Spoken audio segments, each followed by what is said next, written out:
Collect the following items: multifunction gastric catheter kit, lubricating jelly, and tape to secure the catheter.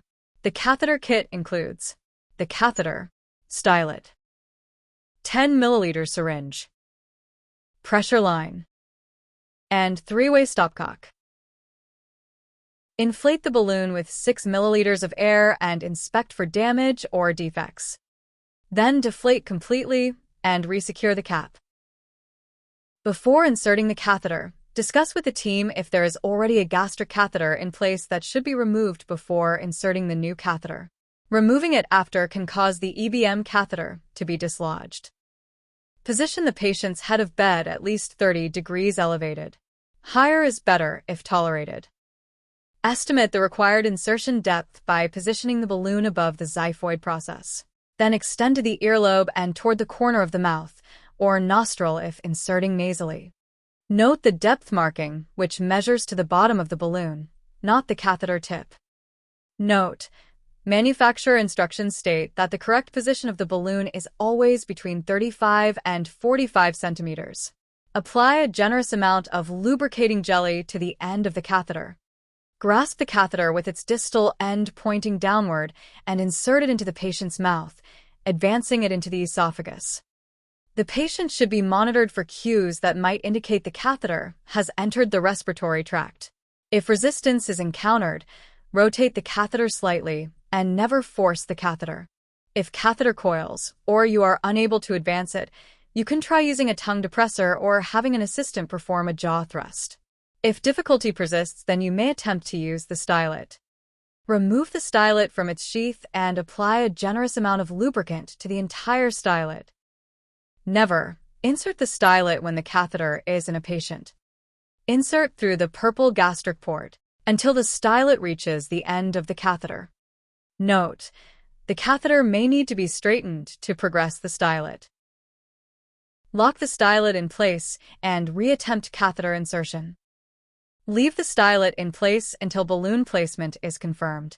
Once the catheter has been advanced to the measured depth, secure it to the endotracheal tube by wrapping the tape around the catheter first, then around both the catheter and the endotracheal tube. Fold the end of the tape before securing for easier removal later. Chest X-ray, pressure waveforms, and an occlusion test should all be used to determine the optimal position of the balloon. On chest X-ray, the balloon should be positioned in the lower third of the esophagus, behind the heart. The center of the balloon is identified by a square radiopaque marker. The balloon extends 5 centimeters above and below the marker. Therefore, the marker should be positioned at least 5 centimeters above the diaphragm. In this example, the balloon could be advanced further. If the quality of the X-ray is acceptable and you are unable to visualize the marker, that could indicate it is within the stomach. Another way to estimate optimal balloon depth is by measuring from the tip of the endotracheal tube to the top of the diaphragm. Then add that distance to the endotracheal tube depth. If X-ray is not immediately available, continue with ventilator confirmation and verify X-ray when able. Change the ventilator screen layout to display the esophageal and transpulmonary pressure waveforms by selecting Graphics and choose the 4-row layout. Tap each waveform to select which value it displays. The recommended layout is P-airway, P-esophageal, Ptranspulm, then flow.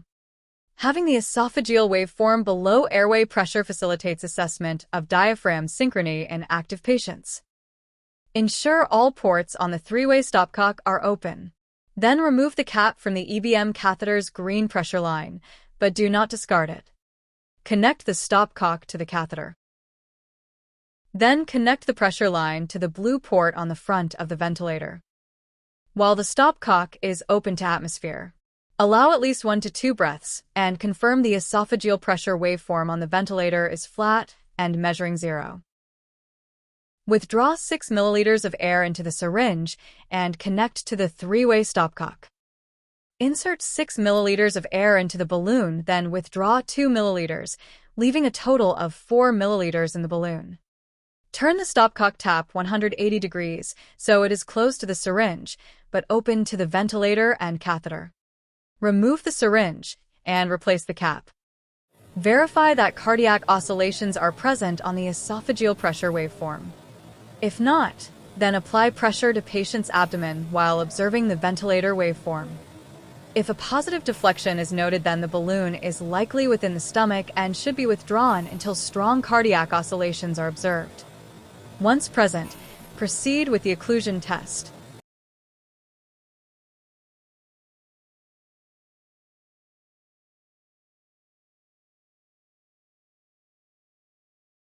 To perform the occlusion test on the ventilator, select Tools and initiate an expiratory hold. When the hold begins, perform 1 to 2 slow but firm compressions on the mid to left side of chest. This should create a positive deflection on the airway and esophageal waveforms, but the transpulmonary waveform should remain flat. After the maneuver, use the cursor to find the airway and esophageal pressures at the top of the deflection and at the bottom of the deflection. The change in airway pressure and the change in esophageal pressure should be a 1-to-1 ratio. Acceptable range is 0.8 to 1.2. If out of range, repeat the maneuver while compressing a different spot on the chest and verify position of catheter on X-ray. Note: significant airway collapse can hinder the occlusion test. If the esophageal pressure is significantly higher than the set PEEP, increase PEEP and repeat the maneuver. If it remains out of range, a stepwise balloon filling optimization may be required. Transpulmonary pressure is calculated as the difference between pressure inside of the lungs and pressure outside of the lungs. At end exhalation, it indicates whether lungs are remaining inflated or collapsing, and at end inhalation, it represents true lung stretch. This helps guide adequate and safe ventilator pressure levels in cases of reduced chest wall compliance. Perform an expiratory hold for accurate measurement of the end-expiratory transpulmonary pressure. Maintain the hold until the ventilator pressure waveform has stabilized, then use the cursor to identify the end-expiratory Ptranspulm. Ideal value is 0 to 2 centimeters of water. However, 0 to 5 centimeters of water is acceptable. If end-expiratory Ptranspulm value is too low, increase PEEP. If it is too high, then decrease PEEP. If patient is hemodynamically unstable, a slightly negative value may be required. Discuss with MRHB.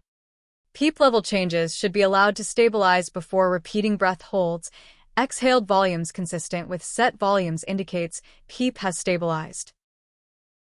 Repeat until the set PEEP results in the desired Ptranspulm.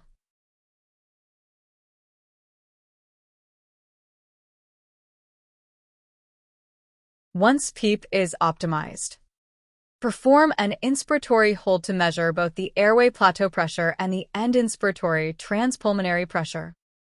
Use the standard airway driving pressure to titrate tidal volumes as needed. Then verify the end-inspiratory Ptranspulm is less than 20 centimeters of water. Finally, calculate the transpulmonary driving pressure as the difference between Ptranspulm at end inhalation and end exhalation. Ideal is less than 12 centimeters of water.